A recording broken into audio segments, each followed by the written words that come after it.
पत्नी इज्जत बिगाड़ती भी है और बनाती भी। एक पति पत्नी में तकरार हो गई। पति कह रहा था, मैं नवाब हूँ इस शहर का, इसलिए लोग मेरी इज्जत करते हैं और तुम्हारी इज्जत मेरी वजह से है। पत्नी कह रही थी, आपकी इज्जत मेरी वजह से है, मैं चाहूँ तो आपकी इज्जत 1 मिनट में बिगाड़ भी सकती हूँ और बना भी सकती हूँ। नवाब को तैस आ गया और बोला, ठीक है, दिखाओ मेरी इज्जत खराब करके। बात आई गई हो गई। नवाब के घर शाम को महफिल जमी थी दोस्तों की। हंसी मजाक हो रहा था कि अचानक नवाब को अपने बेटे के रोने की आवाज़ सुनाई दी। वो जोर जोर से रो रहा था और नवाब की पत्नी बुरी तरह से डांट रही थी। नवाब ने जोर से आवाज़ देकर पूछा कि क्या हुआ बेगम, क्यों डांट रही हो? बेगम ने अंदर से कहा, देखिए ना, आपका बेटा खिचड़ी मांग रहा है और जबकि उसका पेट भी भर चुका है।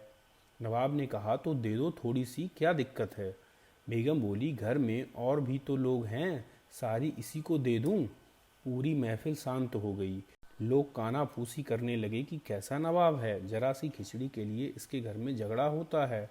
नवाब की पगड़ी उछल गई। सभी लोग चुपचाप उठकर चले गए। नवाब उठकर अपनी बेगम के पास आया और बोला, मैं मान गया, तुमने आज मेरी इज्जत तो उतार दी।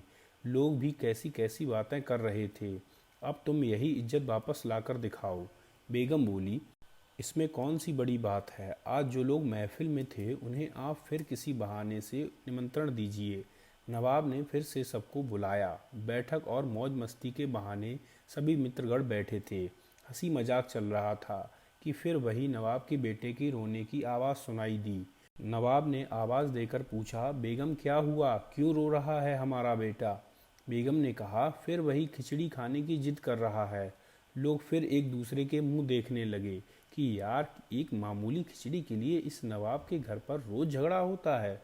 नवाब मुस्कुराते हुए बोला, अच्छा बेगम, तुम एक काम करो, तुम खिचड़ी यहाँ लेकर आओ, हम खुद अपने हाथों से अपने बेटे को देंगे, वो मान जाएगा, और सभी मेहमानों को भी खिचड़ी खिलाओ।